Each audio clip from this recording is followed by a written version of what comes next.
بسم اللہ الرحمن الرحیم۔ اسٹوڈنٹس السلام علیکم۔ اسٹوڈنٹس آج ہم سبق ہے 10th کلاس کا مجھے میرے دوستوں سے بچاؤ۔ یہ ان کے جو مصنف ہیں وہ اسٹوڈنٹس سجاد حیدر یلدرم، یہ ان کے مصنف ہیں۔ تو اس کے بعد ہم سبق پڑھیں گے۔ سبق ہے مجھے میرے دوستوں سے بچاؤ، یہ 10th کلاس کا ہے، پیج نمبر 47 پہ ہے۔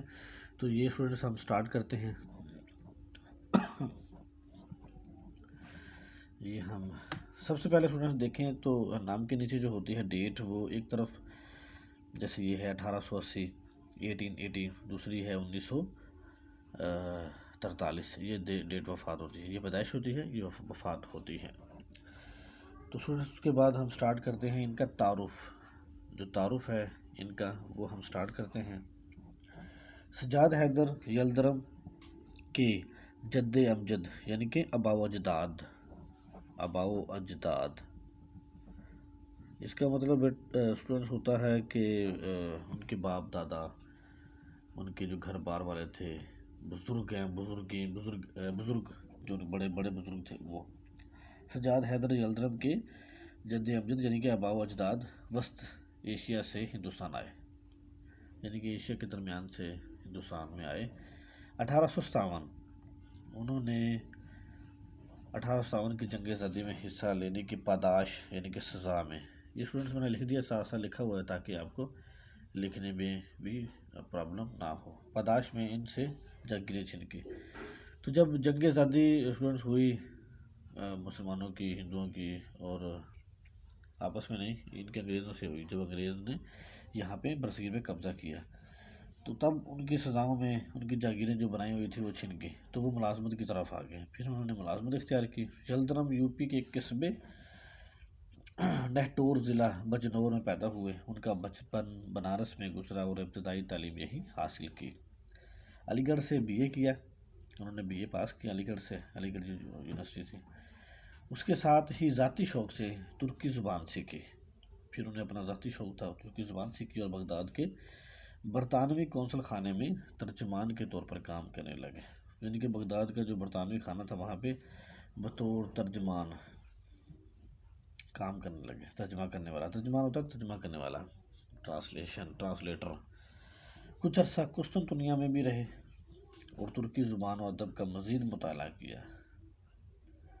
علی گڑھ مسلم یونیورسٹی کے رجسٹرار کے طور پر کام کیا، علی گڑھ یونیورسٹی میں بطور رجسٹرار کے طور پر کام بھی کیا، اور پھر جزائر انڈمان میں ریونیو کمشنر رہے، ریونیو اکٹھا کرنے والے جو ہوتے ہیں نا، ٹیکس وغیرہ، اسٹوڈنٹس ان کی بات کی گئی ہے۔ اور 1943 میں لکھنؤ میں وفات پائی، اور 1943 کو لکھنؤ کے علاقے میں انہوں نے وفات پائی۔ تو اسٹوڈنٹس سجاد حیدر یلدرم صاحب طرز ادیب، یعنی کہ ایک اچھے ادیب تھے، مترجم، ترجمہ کرنے والے اچھے تھے، اور شاعر تھے، اور شاعری کی تھی، شاعر بھی تھے۔ افسانہ نویسی اور ترکی زبان سے اردو میں تراجم ان کی شہرت کا سبب بنے۔ افسانے جو انہوں نے لکھے اور ترکی زبان سے اردو میں تراجم جو کیے، جو کتابوں کے انہوں نے ترکی زبان سے اردو میں جن کتابوں کے ترجمے کیے وہ ان کی شہرت کا سبب بنے۔ ان کے افسانوں کے بیشتر خیالات و موضوعات ترکی ادب سے ماخوذ ہیں۔ خیالستان ان کے افسانوں کا مجموعہ ہے، جو انہوں نے افسانے کی کتاب لکھی اس کا نام خیالستان تھا، ٹھیک ہے اسٹوڈنٹس۔ اس میں رومانیت کا رنگ غالب ہے، یعنی کہ رومانٹک ہے، یعنی کہ افسانے جو ان کے تھے وہ زیادہ تر رومانٹک ہے، یعنی کہ غالب ہے، رومانٹک زیادہ ہے۔ اور یہ انشاء لطیف کا عمدہ قواعد و انشاء عمدہ نمونہ ہے، اور اس میں یعنی کہ گرامیٹیکلی بہت زیادہ بہتر ہے۔ ان کی انشاء پردازی میں حصے مزاح بھی شامل ہے، ان کی تحریروں میں مزاحیہ تبییت ان کی جو ہے وہ شامل ہے۔ تو فرینڈز یہ ہم نے سجاد حیدر یلدرم کا جو تھا وہ ہم نے تعارف پڑھ لیا۔ اب اسٹوڈنٹس جو سبق ہے وہ ہم سٹارٹ کرتے ہیں پیج نمبر 48 پہ، مجھے میرے دوستوں سے بچاؤ۔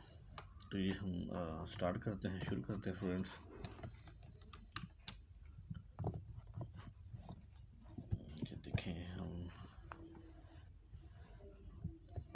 یہاں سے سٹارٹ کرتے ہیں. اور کوئی سارا ٹھیک ہے نظر آ رہا ہے ہمیں. اور کوئی طلب ابنائے زمانہ سے نہیں، مجھ پہ جو احسان نہ کرتے تو یہ احسان ہوتا.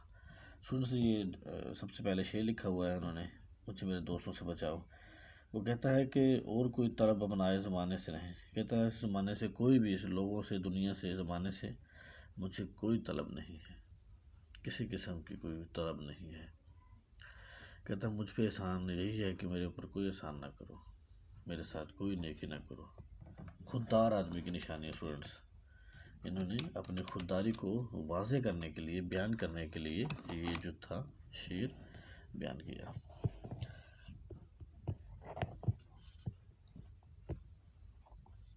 یہ یہاں سے ہم سٹارٹ کرتے ہیں اسٹوڈنٹس. ایک دن دلی کے چاندنی چوک میں سے گزر رہا تھا کہ میری نظر ایک فقیر پر پڑی. یہ اب بیان کر رہے ہیں مصنف. اور اسٹوڈنٹس آپ دیکھ رہے ہیں یہ معنی میں نے لکھے ہوئے ساتھ ساتھ، تاکہ آپ کو لکھنے میں بھی آسانی ہو. جو بڑے مؤثر طریقے سے، یعنی کہ اثر کرنے والے طریقے سے اپنی حالت اظہار، یعنی کہ نازک حالت، ٹھیک ہے اسٹوڈنٹس، حالت اظہار نازک حالت لوگوں سے بیان کرتا جا رہا تھا. 2-3 منٹ کے وقفے کے بعد یہ درد سے بھری اسپیچ انہی الفاظ اور اسی پیرائے میں، یعنی کہ سانچے میں دہرا دی جاتی تھی. یعنی کہ 2-3 منٹ کا وقفہ کرتا. پھر اسٹوڈنٹس نے جو اسپیچ لکھی ہوگی درد بھری، ایک فقیر تھا مانگنے والا، تو وہ اسی سانچے میں، اسی پہرائے میں جو اس نے یاد کی تھی، بار بار دہرا دی جاتی. یہ طرز، یعنی کہ یہ انداز کچھ مجھے ایسا خاص معلوم ہوا کہ میں اس شخص کو دیکھنے اور اس کے الفاظ سننے کے لیے ٹھہر گیا. یعنی کہ متاثر ہوئے، جو مصنف تھے متاثر ہوئے، وہ انہوں نے دیکھنے کے لیے رک گئے، ٹھہر گئے. اس فقیر کا قد لمبا، جسم موٹا تازہ تھا اور چہرہ ایک حد تک خوبصورت ہوتا، مگر بدماشی اور بے حیائی نے صورت مسخ کر دی تھی، یعنی کہ بگاڑ دی تھی. یعنی کہ جو مانگنے والا ہوتا ہے، جو خوددار نہیں ہوتا، وہ بے حیائی ہوتا ہے، بدماش ہوتا ہے، اسے حیا نہیں ہوتی. یعنی کہ تندرست، توانا، فٹ ہونے کے باوجود بھی اس کے اندر بالکل حیا نہیں ہے کہ وہ خود محنت مزدوری کرے، کام شام کرے، سارا کچھ کرے. تو یہ اس کی شکل تھی. رہی لیکن اس کا قد شاید لمبا تھا، جسم موٹا تازہ، چہرہ بالکل حشاش بشاش. لیکن مانگنے کی جو اس کی حرکت تھی، مانگنے کی جو عادت تھی، اس نے اس کا چہرہ جو تھا وہ بگاڑا ہوا تھا.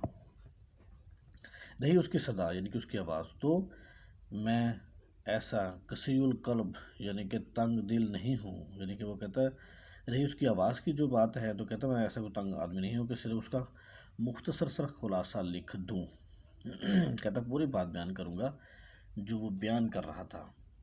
وہ اس قابل ہے کہ لفظ بلفظ لکھی جائے. چنانچہ وہ اسپیچ یا صدا جو کچھ کہیے یہ تھی. اب مصنف نے کہا کہ وہ اتنی قابل تعریف ہے، اتنی زبردست ہے کہ مجھے لمحہ با لمحہ بیان کرنی پڑے گی. وہ کہتا ہے ایسا میں خود غرض نہیں ہوں کہ وہ شارٹ کٹ سے بیان کر دوں. اے بھائی مسلمانوں، خدا کے لیے مجھ بد نصیب کے حال سنو. میں آفت کا مارا، یعنی کہ مصیبت سے گھرا ہوا ہوں، مصیبت کا مارا، 7 بچوں کا باپ ہوں، اب روٹیوں کا محتاج ہوں اور اپنی مصیبت ایک سے کہتا ہوں. وہ کہتا ہے کہ روٹیوں کا محتاج ہوں، یعنی کہ روٹی مجھ سے پوری نہیں ہوتی، ضرورت مند ہوں بہت زیادہ، مصیبت کا مارا ہوا ہوں، 7 بچے ہیں. میں یہ چاہتا ہوں کہ اپنے وطن کو چلا جاؤں، کہ واپس چلا جاؤں، مگر کوئی خدا کا پیارا مجھے گھر بھی نہیں پہنچاتا. یعنی کہ کوئی پیسے مجھے دے کر عیش رہا ہے تو میں واپس چلا جاؤں، گھر چلا جاؤں. بھائی مسلمانوں، میں غریب الوطن ہوں، میرا کوئی دوست نہیں. ہائے، میرا کوئی دوست نہیں. اے خدا کے بندو میری سنو، میں غریب الوطن ہوں. وہ کہتا ہے کہ میں اس وطن کا ایک غریب ہوں اور میرا کوئی بھی دوست نہیں ہے. سب سے غربت والی بات اس نے بتائی کہ میرا کوئی دوست نہیں ہے. فقیر تو یہ کہتا ہوا اور جن پر اس قصے کا اثر ہوتا ہوا اس کی خیرات لیتا ہوا آگے بڑھ گیا. لیکن میرے دل میں چند خیالات پیدا ہوئے اور میں نے اپنی حالت کا مقابلہ اس سے کیا. وہ کہتا جس کے اوپر اس کی بات کا اثر ہوتا، جو وہ اس نے بیان کی ہوئی تھی، تقریر لکھی ہوئی تھی، جس کے اوپر اثر ہوگا، ظاہری بات ہے وہی صدقہ دے گا، خیرات دے گا، جس کے اوپر اثر نہیں ہوگا وہ نہیں دے گا۔ تو یہ بات کر رہا مصنف، اس سے کیا اور کہتا ہوں اپنا موازنہ کیا، اس سے مقابلہ کیا کہ یہ مجھ سے بہتر ہے کہ میں اسی سے بہتر ہوں، اور مجھے خود تعجب یعنی کہ حیرانی یعنی تعجب ہوا کہ اکثر امور میں نے اس کو اپنے سے اچھا پایا۔ وہ کہتا ہے کہ اکثر معاملات میں، کچھ چیزوں میں نے دیکھا کہ یہ مجھ سے بہتر ہے۔ یہ صحیح ہے کہ میں کام کرتا ہوں اور وہ مفت خوری سے دن گزارتا ہے، یعنی کام نہیں کرتا، نیز یہ کہ میں نے تعلیم پائی ہے اور وہ جاہل ہے، میں اچھے لباس میں رہتا ہوں اور وہ بالکل پھٹے پرانے کپڑے پہنتا ہے۔ یہ دیکھیں،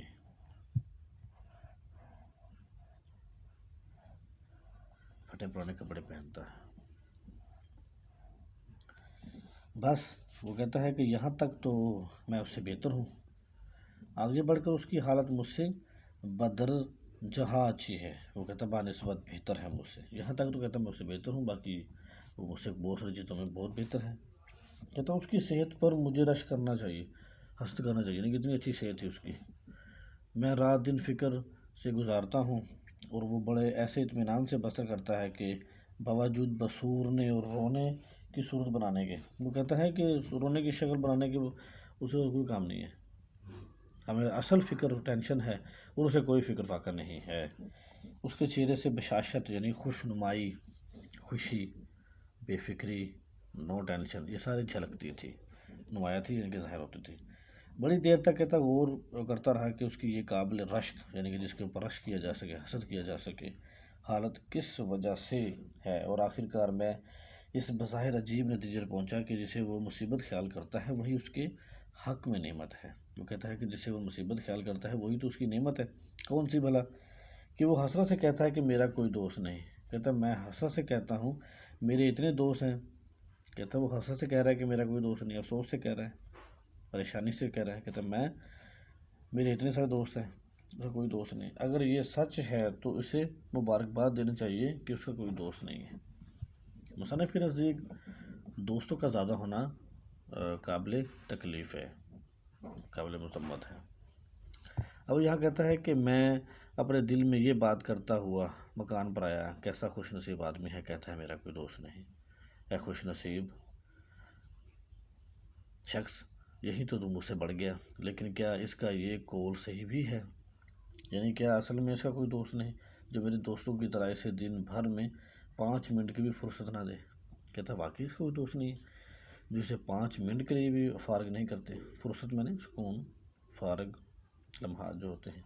کہتا میں اپنے مکان پر ایک مضمون لکھنے جا رہا ہوں، مگر خبر نہیں کہ مجھے ذرا سا بھی وقت ایسا ملے گا کہ میں تخلیہ یعنی کہ تنہائی، تخلیہ کا مطلب ہوتا ہے اسٹوڈنٹس تنہائی میں اپنے خیالات جمع کر سکوں گا، انہی اطمینان سے قلم بند کر سکوں گا، یعنی کہ لکھ سکوں گا، یا جو سپیچ مجھے کل دینی ہے، یعنی کہ تقریر جو میں نے کسی کو لکھ کے دینی ہے، اسے سوچ سکوں گا۔ کیا یہ فقیر دن دہاڑے یعنی کہ دن کے وقت اپنا روپیہ لے جا سکتا ہے اور اس کا کوئی دوست راستے میں نہ ملے گا جو یہ کہے گا کہ بھائی جان دیکھو پرانی دوستی کا واسطہ دیتا ہوں، مجھے اس وقت ضرورت ہے، تھوڑا سا روپیہ قرض دے دو۔ کہتا اگر پیسہ لے کے جا رہا ہوں میں اگر، تو پھر بھی کیا ایسا کوئی دوست نہیں جو اسے ادھار مانگے بلا ضرورت، کہیں بھی کسی بھی جگہ پہ گھیرے اور قرض لے؟ کیا اس کے احباب وقت بے وقت اسے دعوتوں اور جلسوں میں کھینچ کر نہیں لے جاتے؟ یعنی کہ وقت ہو چاہے نہ ہو، اسے زبردستی کیا اس کے دوست دعوتوں میں نہیں لے جاتے؟ کیا کبھی ایسا بھی ہوتا کہ اسے نیند کے جھونکے آ رہے ہوں مگر یار دوستوں کا مجمع ہے، یعنی کہ ہجوم لگا ہوا ہے، جو قصے پر قصے اور لطیفے پر لطیفہ کہہ رہے ہوں؟ کہتا کیا اسے ایسا کوئی بندہ نہیں ہے کہ اسے نیند سے برا حال ہو اور اسے پھر بھی وہ قصے سنا رہے ہوں، مذاق کر رہے ہوں، باتیں کر رہے ہوں اور اٹھنے کا نام نہیں لیتے؟ کیا اسے دوستوں کے خطوں کا جواب نہیں دینا پڑتا؟ کیا اسے دوستوں کے جو خط آتے ہیں بلا ضرورت اس کا جواب نہیں دینا پڑتا؟ کیا اس کے پیارے دوست کی تصنیف یعنی کہ لکھی ہوئی، تصنیف کا مطلب اسٹوڈنٹس ہوتا ہے لکھی ہوئی کتاب یا تحریر، لکھی ہوئی تحریر کچھ بھی، لکھی ہوئی کتابیں یا لکھی ہوئی تحریریں وہ تصانیف کہلاتی ہیں. کوئی کتاب نہیں جو اسے خام خواہ پڑھنی پڑے اور ریونیو لکھنا پڑے، یعنی کہ نظر ثانی کرنی پڑے پوری کتاب کی. کیسے احباب کی وجہ سے شور مچانا اور ہو حق کرنا نہیں پڑتا؟ کیا دوستوں کے ہاں ملاقات کو اسے جانا نہیں پڑتا؟ اگر نہ جائے تو کوئی شکایت نہیں کرتا؟ اگر ان سب باتوں سے وہ آزاد ہے تو کوئی تعجب نہیں کہ ہٹا کٹا ہے. کہتا ہے اتنے دوست تنگ کرنے والے اگر نہیں ہیں تو کوئی تعجب نہیں ہے، کہ کوئی عجیب بات نہیں ہے کہ وہ تندرست ہے. ظاہری بات ہے اسے تنگ کرنے والا نہیں ہے تو اس لیے وہ ہٹا کٹا اور تندرست و توانا ہے. اور میں نحیف و نزار ہوں، اور وہ کہتا ہے میں اتنا کمزور ہوں. نحیف و نزار کا مطلب ہوتا ہے اسٹوڈنٹس کمزور، ویک. ٹھیک ہے. یہاں کہتا ہے یا اللہ کیا اس پر بھی وہ شکر ادا نہیں کرتا؟ خدا جانے وہ کون سی نعمت چاہتا ہے، اور نعمت کون سی چاہتا ہے کہ اس کا دوست کوئی نہیں ہے. لوگ کہیں گے کہ اس شخص کے کیسے بیہودہ خیالات ہیں، بغیر دوستوں کی زندگی دو بھر ہوتی ہے، یعنی کہ دشوار ہوتی ہے، اور یہ ان سے بھاگتا ہے. مگر میں دوستوں کو برا نہیں کہتا. میں جانتا ہوں کہ وہ مجھے خوش کرنے کے لیے میرے پاس آتے ہیں اور مجھے خیر طلب ہیں، اور میرے خیر طلب ہیں، یعنی کہ دعائیں دینے والے ہیں. مگر عملی نتیجہ یہ ہے کہ احباب کا ارادہ ہوتا ہے مجھے فائدہ پہنچانے کا، اور ہو جاتا ہے مجھے نقصان. چاہے مجھ پر نفرین کی جائے، نفرت کی جائے. میں دوستوں کے خلاف بات کر رہا ہوں، یعنی کہ وہ کہتا ہے کہ مصنف کہتا ہے کہ چاہے میرے خلاف نفرت کی جائے، مگر میں یہ کہے بغیر نہیں رہ سکتا کہ آج تک میرے سامنے کوئی یہ ثابت نہ کر سکا کہ احباب کا ایک جمع غفیر رکھنے اور شناسائی کے دائرے کو وسیع کرنے سے کیا فائدہ ہوتا ہے. کہتا آج تک مجھے نہیں بتا پایا کہ اتنا ہجوم، جمع غفیر کا مطلب ہوتا ہے ہجوم، شناسائی واقفیت، دوستی، ملنا جلنا. تو وہ کہتا ہے مجھے آج تک کوئی نہیں بتا پایا کہ اتنا ہجوم اکٹھا کرنے سے کیا فائدہ ہوتا ہے. میں تو یہاں تک کہتا ہوں کہ اگر دنیا میں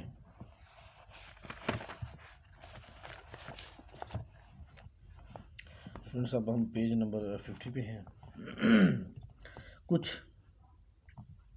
کام کرنا ہے اور باتوں ہی میں عمر نہیں گزارنی ہے، تو وہ کہتا ہے کہ بعض نہایت عزیز دوستوں کو چھوڑنا پڑے گا، چاہے اس سے میرے دل پر کیسا ہی صدمہ ہو. کہتا ہے اگر کچھ کرنا ہے اس دنیا میں تو پھر بعض اچھے دوستوں کو بھی چھوڑنا پڑتا ہے کچھ کرنے کے لیے. یہ اسٹوڈنٹس کہہ رہا ہے، وہ مصنف کہتا ہے. یہ دیکھیں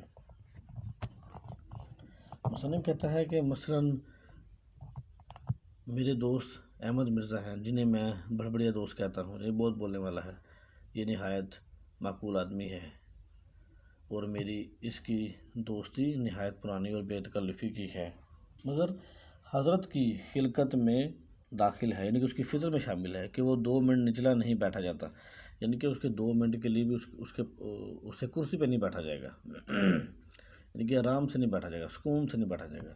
جب آئیں گے شور مچاتے ہوئے، چیزوں کو الٹ پلٹ کرتے ہوئے، بے ترتیب کرتے ہوئے، غرض کہ ان کا آنا بھون چال، یعنی کہ زلزلے کے آنے سے کم نہیں ہے. جب وہ آتے ہیں تو میں کہتا ہوں کوئی آ رہا ہے، کیا من نہیں.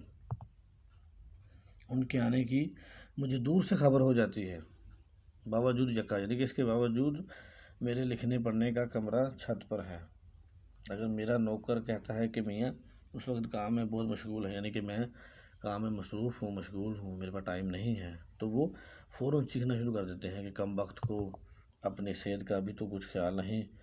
نوکر کی طرف مخاطب ہو کر خیراتی کب سے کام کر رہے ہیں، بڑی دیر سے. توبہ اچھا بس 1 منٹ ان کے پاس بیٹھوں گا، مجھے خود جانا ہے، چھت پر ہوں گے نا، میں پہلے ہی سمجھتا ہوں. وہ کہتا ہے زبردستی کرتے ہیں کہ اپنی صحت کا خیال نہیں کرتا، ہم بیٹھیں گے نہیں، بس صرف اس کا حال چل پوچھیں گے اور چلے جائیں گے. جی یہ کہتے ہوئے وہ اوپر آتے ہیں اور دروازہ اس زور سے کھولتے ہیں گویا کوئی گولا آ کے لگا. آج تک انہوں نے دروازہ کھٹکھٹایا نہیں. وہ آندھی کی طرح داخل ہوتے ہیں. آہا آہا ہا، آخر تمہیں میں نے پکڑ لیا. آتے ہوئے شور شرابہ شروع، مگر دیکھو دیکھو میری وجہ سے اپنا لکھنا بند مت کرو. وہ کہتا ہے کہ میں لکھ رہا ہوتا ہوں، ساتھ سے یہ کہیں گے کہ لکھنا بند مت کرنا. لکھنا نہ بند کرنا، یعنی کہ لکھتے رہنا، لکھنا نہیں چھوٹے گا، یہ کہتے رہیں گے ساتھ ساتھ۔ اور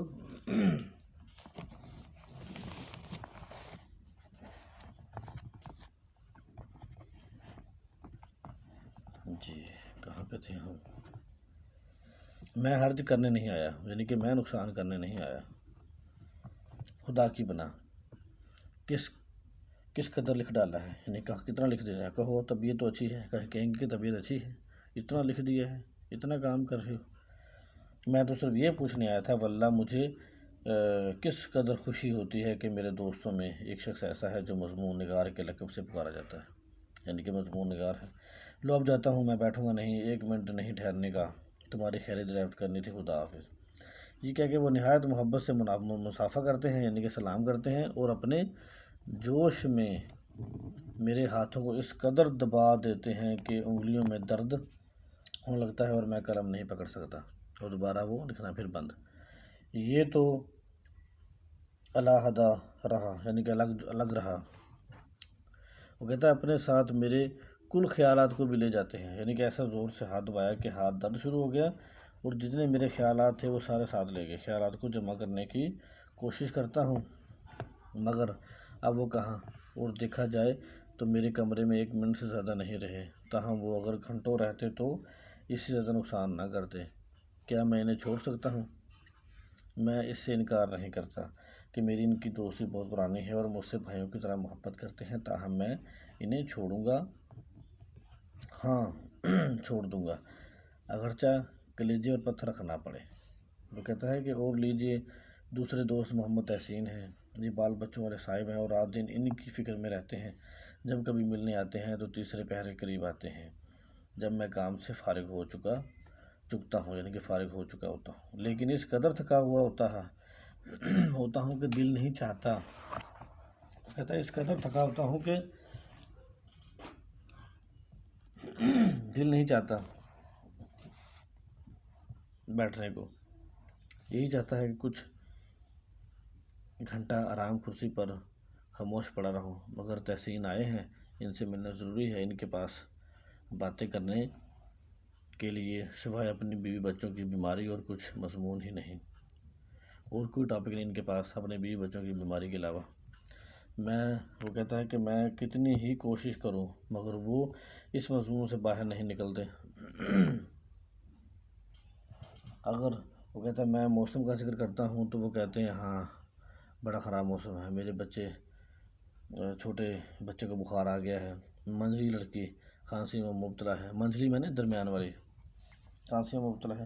اگر پولیٹکس یا لٹریچر کے متعلق گفتگو شروع کرتا ہوں تو تحسین فوراً معذرت پیش کرتے ہیں کہ بھائی آج کل گھر میں بیماری ہے، مجھے اتنی فرصت کہاں کہ اخبار پڑھوں، اگر کسی عام جلسے میں آتے ہیں تو مجھے تو اپنے لڑکوں کو ضرور ساتھ لیے ہوتے ہیں، اور کہتے ہیں اور ہر ایک سے بار بار پوچھتے ہیں کہ طبیعت تو نہیں گھبراتی، پیاس تو نہیں معلوم ہوتی، کبھی کبھی نبض دیکھ لیتے ہیں، اور وہاں بھی کسی سے ملتے ہیں تو گھر کی بیماری کا ذکر کرتے ہیں۔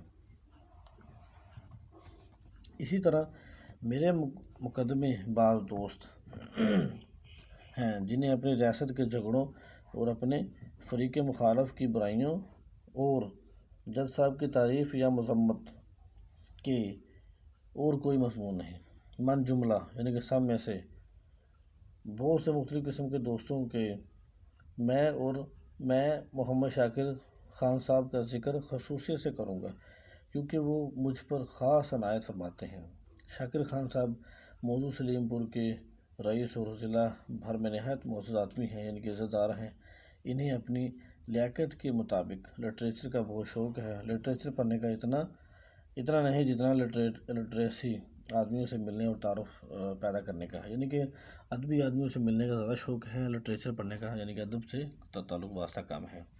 انہیں خیال ہے کہ اہل علم کی تھوڑی سی قدر کرنا عمرہ کے شایان شان ہے۔ وہ کہتا ہے کہ ان کا ماننا ہے شان کے مطابق ہے۔ ایک مرتبہ میرے ہاں تشریف لائے اور بہت اسرار سے مجھے سلیم پور لے گئے اور یہ کہہ کے یعنی کہ زور سے فورس کر کے شہر میں رات دن شور و شغب رہتا ہے، یعنی کہ شور شرابہ رہتا ہے۔ دیہات میں کچھ عرصے رہنے سے تبدیلی آب و ہوا بھی ہوگی۔ وہ کہتا ہے مجھے ساتھ لے کے گاؤں میں کسی، اور وہاں مضمون نگاری بھی زیادہ اطمینان سے کر سکو گے، یعنی کہ وہاں پہ سکون سے مضمون بھی لکھو گے۔ میں نے ایک کمرہ خاص تمہارے واسطے آراستہ کرایا ہے، تیار کروایا ہے، کمرہ ایک جس میں پڑھنے لکھنے کا سب سامان میسر ہے، مہیا ہے۔ تھوڑے ہی دن رہ کے چلے آنا، دیکھو میری خوشی کرو۔ میں ایسے محبت امیز اصرار پر انکار کیسے کر سکتا تھا، یعنی کہ ایسا محبت بھرے لہجے میں انہوں نے کہا کہ میں انکار نہ کر سکا۔ کہتے کہ مختصر سا سامان پڑھنے لکھنے کا لے کر میں ان کے ساتھ ہو لیا، چل پڑا۔ ایڈیٹر معرف سے وعدہ کر چکا تھا کہ ایک خاص عرصے میں ان کی خدمت میں ایک مضمون بھیجوں گا۔ شاگرد صاحب کی کوٹھی پر پہنچ کر میں نے وہ کمرہ دیکھا جو میرے لیے تیار کیا گیا تھا۔ اس کی کھڑکی پائیں باغ کی طرف کھلتی تھی، یعنی کہ ایک باغ تھا اس کا نام پائیں، اس کی طرف کھڑکی کھلتی تھی، اور ایک نہایت ہی دل فریب نیچرل منظر میری آنکھوں کے سامنے ہوتا تھا۔ صبح کو میں نیچے ناشتے گھر سے بلایا گیا۔ جب دوسرا پیالہ چائے کا پی چکا تو اپنے کمرے کو جانے کے لیے اٹھا ہی تھا کہ چاروں طرف سے اصرار ہونے لگا کہ ہیں کہیں ایسا غضب نہ کرنا کہ آج ہی کام شروع کر دو۔ کہتا ابھی اپنے کمرے میں جانے لگا تھا تو وہ کہتے ہیں ایسا غضب نہ کرنا کہیں ہمارے اوپر کہ ابھی آج ہی کام شروع کر دو، ابھی تو آئے ہو، اپنے دماغ کو کچھ تو آرام دو، اور آج کا دن تو خاص کر اس قابل ہے کہ سینری کا لطف اٹھانے میں گزارا جائے، یعنی کہ جو منظر نظر آ رہا ہے باہر کا سما خوبصورت، اس کو دیکھنے میں آج کا دن گزارو۔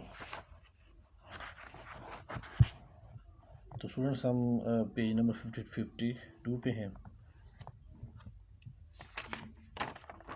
تو ہم سٹارٹ کرتے ہیں یہاں سے پیج نمبر 52 پہ۔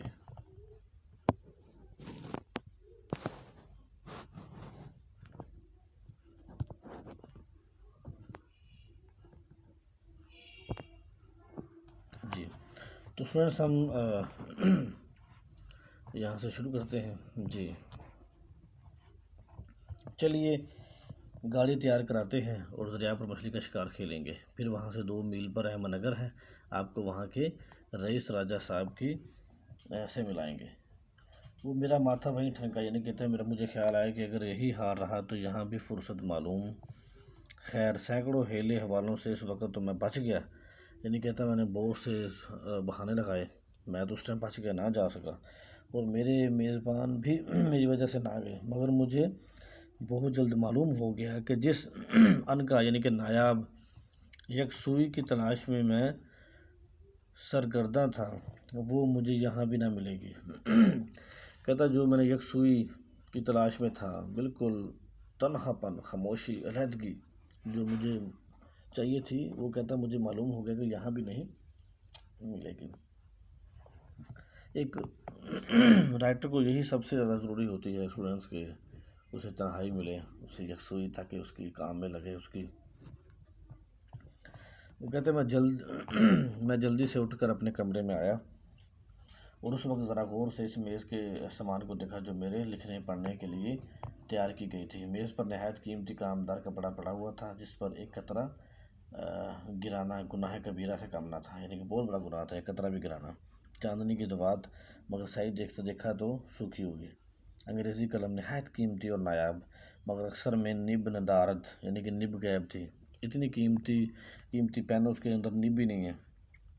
جاذب یعنی دلکش کاغذ، ایک مخملی جلد کی کتاب میں، ایک بہت ہی پیاری جلد مخملی، کمال نرم و ملائم، اور اس کے اندر دلکش کاغذ، مگر لکھنے کے کاغذ کا پتہ نہیں، لیکن لکھنا کس پہ ہے وہ کاغذ ہے ہی نہیں، پتہ ہی نہیں ہے۔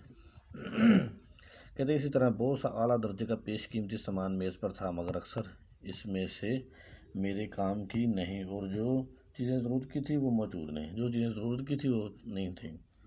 کہتے آخر کار میں نے وہیں اپنا پرانا استعمال مگر مفید بکس اور اپنی معمولی دوات اور قلم، جس نے اب تک نہایت ایمانداری سے میری مدد کی تھی اور میرا پراں خیالات کو تیزی کے ساتھ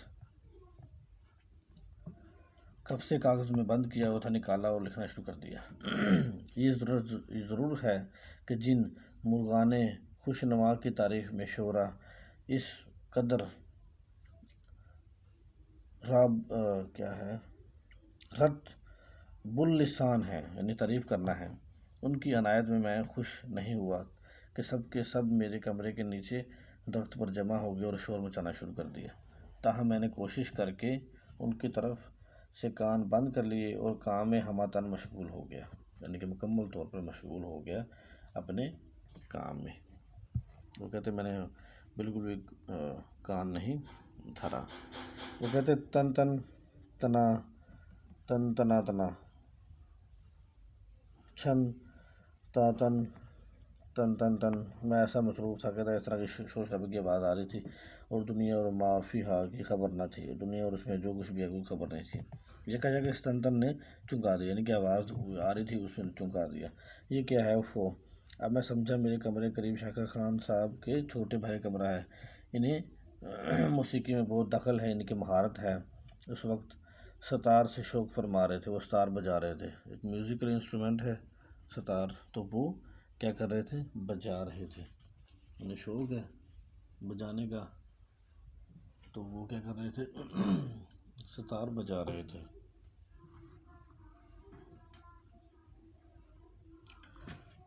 تو اسٹوڈنٹس،